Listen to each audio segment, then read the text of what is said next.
सभी को नमस्कार और सभी को चेट्री चंद्र की शुभकामनाएं। मैं यहाँ पर पहले भी आता रहा हूँ। नागपुर में मैं कॉलेज में पढ़ता था,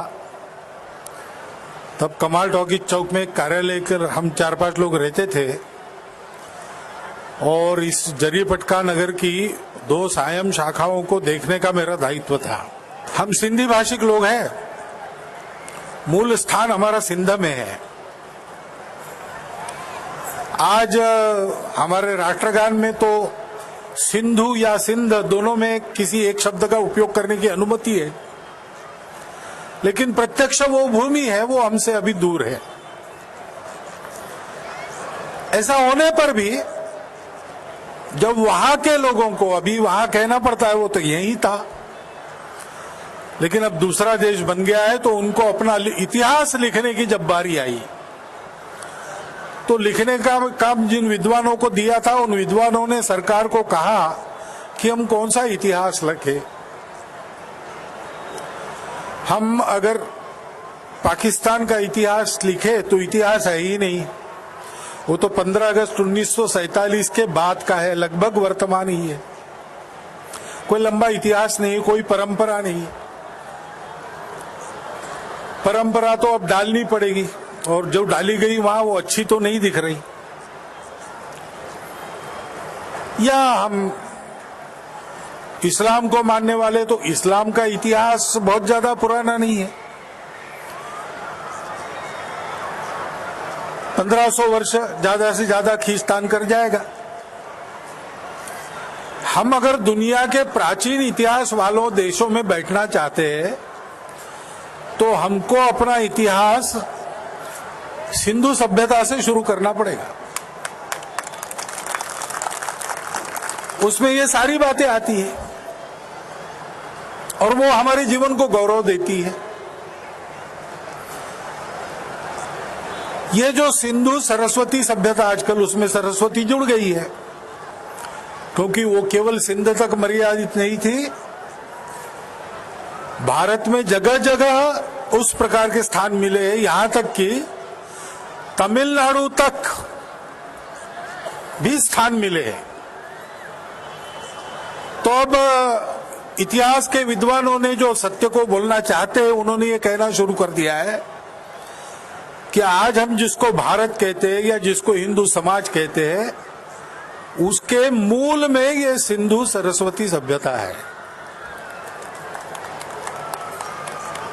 तो हम सब लोग उस अपनी सभ्यता से भी, अपनी इस सिंधी भाषा से भी और अपने मूल स्थान सिंध प्रांत से भी संपूर्ण भारत से जुड़े। यही विशेषता है। हर जगह हर उत्सव को हम विविधता के उत्सव के नाते मनाते हैं। तो यह आवश्यकता नहीं है कि चेट्री चंद्र का महोत्सव केवल सिंधी भाषिकों का होकर रह जाए, वो हम सबका महोत्सव है। इस बात का अनुभव देने के लिए और अनुभव लेने के लिए मैं यहाँ पर आया हूँ। आयोजन भारतीय सिंधु सभा ने किया है। आते सभी लोग हैं, यहाँ का आनंद सब लोग उठाते हैं। सिंधी भाषा मजबूत रखेंगे, भारत की सारी भाषाएं मजबूत होगी। इसलिए घर के अंदर अपनी मातृभाषा में शुद्ध बोलना, ये अभ्यास करना।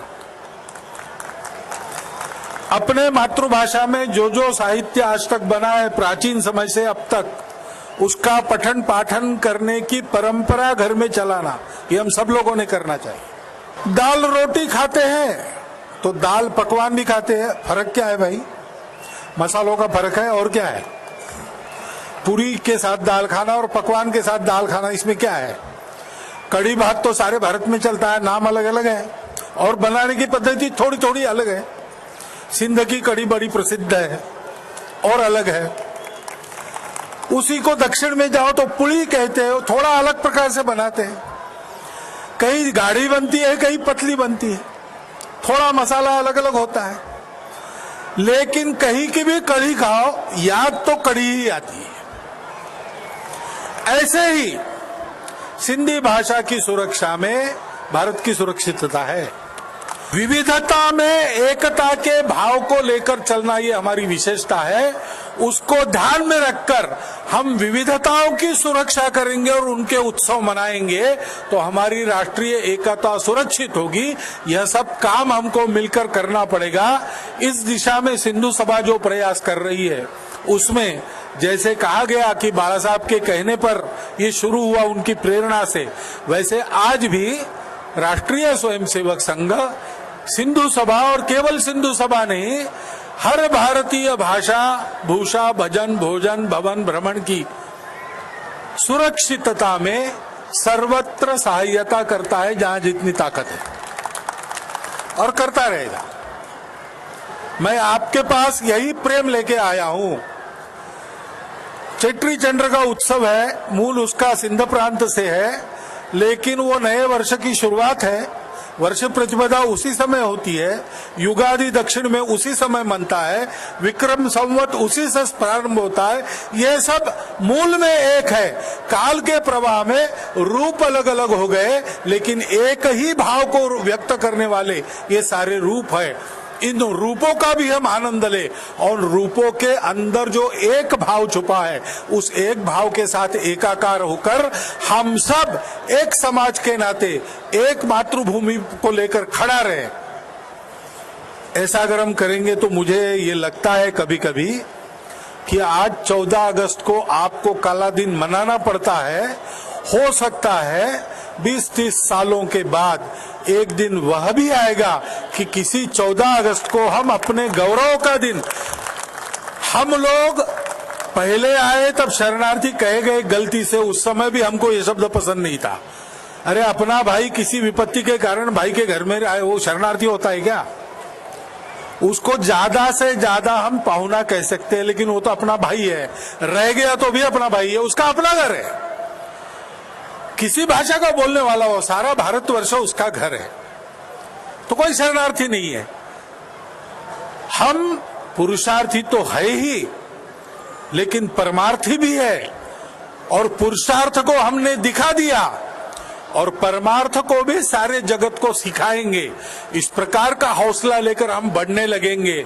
उस दिन को, जिस दिन आप अपने सिंध की भूमि पर खड़े होकर संत कंवर राम के भजन गाएंगे, उस दिन को भी देखना आपके इसी शरीर में, इन्हीं आंखों से आपको नसीब हो सकता है।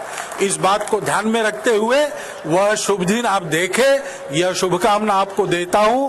चेट्री चंद्र के पर्व की आपको शुभकामना देता हूं और मेरे 4 शब्द समाप्त।